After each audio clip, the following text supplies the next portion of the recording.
카드 명세서를 보면 이런 생각들을 대부분 합니다. 내가 대체 언제 이렇게 긁었지? 근데 그도 그럴 것이 우리가 실제로 지갑에서 카드를 꺼내지 않고도 매월 정기적으로 빠져나가는 돈들이 많죠. 저만 해도 매달 말이면 우유값도 나가고 넷플릭스 사용료도 나가고 정수기 렌탈 요금도 나갑니다. 다시 말하면 저는 우유와 넷플릭스와 정수기를 구독하고 있는 것입니다. 사실 요즘 구독 경제라는 말이 많이 들리는데요. 구독 되게 익숙하면서도 확 와닿지는 않는 단어입니다. 그러니까 사실 구독하면 떠오르는 것이 신문 구독인데요. 원래 구독이라는 말도 신문에서 나온 거라고 생각을 해도 되겠습니다. 구독, 신문을 사서 읽는다라는 얘기인데요. 우리가 신문을 사서 읽을 때 뭐 가판대에서 하나씩 사서 읽는 경우도 있지만 대부분은 월 요금을 내고 정기적으로 받아봅니다. 그래서 정기적으로 요금을 지불하고 읽는다 해서 그냥 읽는다는 빠지고 정기적으로 요금을 지불한다라는 것만 살아남아서 구독으로 번역이 되고 있는데 원래 정확한 의미는 영어로 subscription입니다. 근데 신문 구독에서 볼 수 있는 것처럼 이 구독이라는 것이 결코 새로운 비즈니스 모델은 아닌데요. 최근 들어서 구독하는 대상도 다양해지고 구독하는 방식도 바뀌어가고 있습니다. 요즘은 꽃도 구독이 가능하고요. 와인도 구독이 가능하고 아침 식사도 구독이 가능합니다. 그런데 이러한 상품들이 우유 구독하듯이 매일 똑같은 제품만 오면 금방 실증이 나겠죠.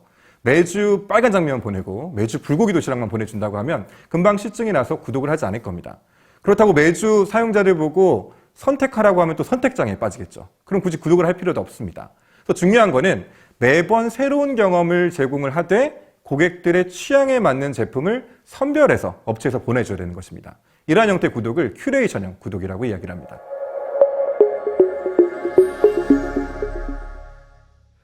근데 구독의 묘미는 사실 빌려 쓰는 것에 있습니다. 사실 구독 경제의 원조가 넷플릭스라고 볼 수 있는데요. 지금은 넷플릭스가 온라인 스트리밍 서비스가 주력이긴 하지만 원래 시작은 우편으로 DVD를 렌탈하는 것에서부터 시작을 했습니다. 사용자가 웹사이트에서 보고 싶은 영화를 고르면 우편으로 DVD가 오고요. 다 보고 난 다음에 동봉되어 있던 반송방토에 넣어서 반납을 하면 되는 거죠. 그러다 보니까 오래 걸릴 수밖에 없습니다. 하지만 장점은 연체료가 없어요. 내가 시간이 없어서 못 봤으면 1년 내내 가지고 있어도 상관은 없습니다. 다만 몇 개까지 가지고 있어야 된다라는 제한이 있기 때문에 부지런히 보고 보내고를 하면 똑같은 돈을 내고도 누군가는 10개를 볼 수도 있고 누군가는 한 편밖에 못 보는 거죠. 이러한 방식을 명품에도 적용한 기업이 있습니다. 명품 가방, 명품 의류, 비싸기도 하고 관리도 어렵고 많이 살 수 없으니 똑같은 것만 계속 들고 다니고 하는데요. 월 10만 원 정도를 내고 명품 의류와 명품 가방을 바꿔가면서 쓸 수 있다면 좋겠죠. 관리 스트레스도 사라지고 매번 결혼식 갈 때마다 똑같은 가방 들고 가지 않아도 됩니다. 자, 이런 방식의 비즈니스 모델을 만든 기업이 미국의 렌트더 원웨이라는 기업입니다. 이 기업은 이미 기업 가치 10억 달러로 돌파를 해서 유니콘으로 자리 잡았고요. 비싼 방법으로 자동차도 구독할 수 있습니다. 현대자동차에서 월 한 70만 원 정도를 내면 3가지 차종을 바꿔가면서 탈 수 있는 프로그램을 내놨습니다. 이런 거죠. 평소에 출퇴근을 할 때는 연비를 생각해서 소형 자동차를 쓰다가 주말에 골프를 치러 갈 때는 큰 SUV로 바꿔서 탈 수 있는 겁니다. 세차할 필요 없습니다. 차가 더러워지면 그냥 바꿔달라고 얘기를 하면 됩니다. 미술품도 이런 경우들이 많이 있죠. 이러한 상품들의 공통점은 비싸기도 하지만 쉽게 실증이 날 수 있는 제품들입니다.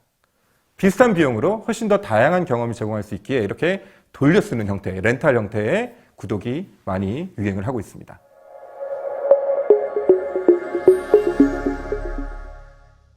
사실 요즘 가장 많이 확산되고 있는 구독 형태는 넷플릭스와 같은 무제한형입니다.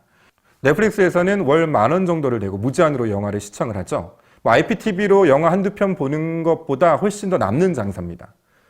요새는 게임도 무제한으로 구독이 가능하고 전자책도 구독이 가능하고 음원도 무제한으로 구독이 가능합니다. 이렇게 디지털 콘텐츠를 중심으로 무제한 구독이 확산되고 있는 이유는 한계 비용이 제로이기 때문입니다. 이 한계 비용이라는 것은 우리가 하나의 제품을 추가로 생산할 때 들어가는 비용 또는 서비스를 한 번 더 제공할 때 들어가는 비용을 한계 비용이라고 이야기를 하는데요. 제가 영화를 한 편을 보든 100편을 보든 노래를 한 곡을 듣든 100곡을 듣든 이 업체 입장에서는 추가적으로 들어가는 비용이 거의 0에 가깝습니다. 그렇다고 온라인 디지털 콘텐츠만 무제한 구독이 가능한 것은 아닙니다. 오프라인에서도 구독이 가능한데요. 술집도 무제한으로 구독할 수 있습니다. 국내 한 스타트업에서는 월 10,000원 정도를 내면 매일 맥주 한 잔을 무료로 제공하는 서비스를 제공을 하고 있는데요. 한 가게당 한 잔으로 제한되어 있을 뿐이지 여러 가게를 가면 계속 무료로 먹을 수 있습니다. 그러니까 이론적으로는 사실 무제한인 거죠. 애주가들에게는 상당히 매력적인 서비스가 아닐 수 없습니다. 저도 사실 헤비 유저고요. 이 전통 경제에서는 제품을 한번 팔고 나면, 서비스를 한번 제공하고 나면 그걸로 끝이었습니다. 한번 또 팔려면 마케팅을 또 해서 또 팔아야 되는 거죠. 하지만 구독 경제는 정기적으로 요금이 지불되니까 지속적인 캐시플로우가 발생한다는 아주 큰 장점이 있습니다. 또한 판매 기회 역시 늘어납니다. 마케팅에 크로스셀링이라는 개념이 있는데요. 한 제품을 산 고객한테 또 다른 제품을 파는 겁니다. 이 크로스셀링 기회가 많아집니다.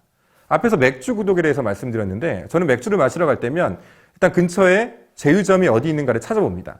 그리고 그 제휴점에 가서 한 잔만 먹진 않겠죠. 한 잔 먹고 두 잔 먹고 안주도 먹고 또 같이 간 사람들도 먹습니다. 자연스럽게 크로스셀링이 이루어지고 있는 것이죠. 최근에 신선한 아이템을 내세운 많은 스타트업들이 제2의 넷플릭스를 꿈꾸면서 구독 비즈니스에 뛰어들고 있습니다. 전통적인 기업들도 비즈니스 모델을 구독 형태로 바꾸는 경우들도 많고요. 근데 무작정 뛰어들면 안 되겠죠. 여러 가지 고려해야 될 것들이 많습니다. 첫 번째는 가격입니다. 초반에 고객들을 많이 확보하겠다는 욕심으로 가격을 너무 저렴하게 책정을 하게 되면 금방 망할 수밖에 없겠죠. 미국에 영화관 구독 서비스를 제공하는 무비패스라는 기업이 있었습니다. 월 5만 원 정도만 내면 매일 1회씩 영화를 무제한으로 볼 수 있었죠. 하지만 5만 원이 비쌌는지 반응이 그렇게 좋지는 않았습니다. 그래서 만 원으로 내립니다. 그랬더니 사람들이 벌떼같이 달려들었죠. 그러니까 이론적으로는 만 원의 영화를 영화관에서 30편을 볼 수 있는 겁니다. 그런데 사실 고객이 많다고 좋은 건 아닙니다. 왜냐하면 고객들이 영화관에서 영화를 볼 때마다 무비패스는 영화관의 티켓 가격을 지불해야 되거든요. 그러니까 고객이 늘어나면 늘어날수록 손해를 보는 구조였던 거죠. 그러다 보니 적자가 쌓이고 결국은 월 3회로 횟수를 제한하게 됩니다. 어떻게 됐을까요? 결국 고객들이 다 도망갑니다. 서비스를 중단할 수밖에 없었죠. 적정한 가격 수준을 정하는 것이 가장 중요한 부분입니다. 두 번째는 고객 유치가 중요한 것이 아니라 고객 유지가 중요합니다. 이 잡아놓은 물고기라고 해서 어장 속에 가둬놓고 매번 똑같은 먹이만 주면 지겨워서 금방 달아나겠죠. 항상 새로운 경험을 선사할 수 있어야 됩니다. 앞에서 의류구독 렌트더원웨이 사례를 말씀을 드렸는데요. 사실 이미 국내에도 비슷한 기업들이 나타났다가 사라졌습니다.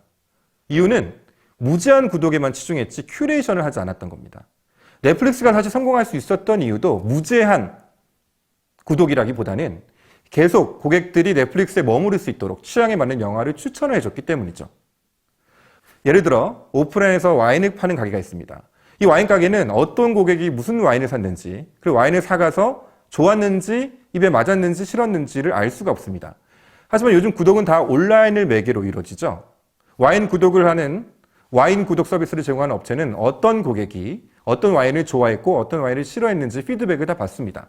이런 피드백을 모아서, 이런 고객들의 평가 데이터를 모아서 지속적으로 취향에 맞는 새로운 와인을 추천을 해준다면 고객들이 시증을 내지 않고 계속 남아있겠죠. 구독에서 중요한 것은 무제한이 아니라 큐레이션입니다.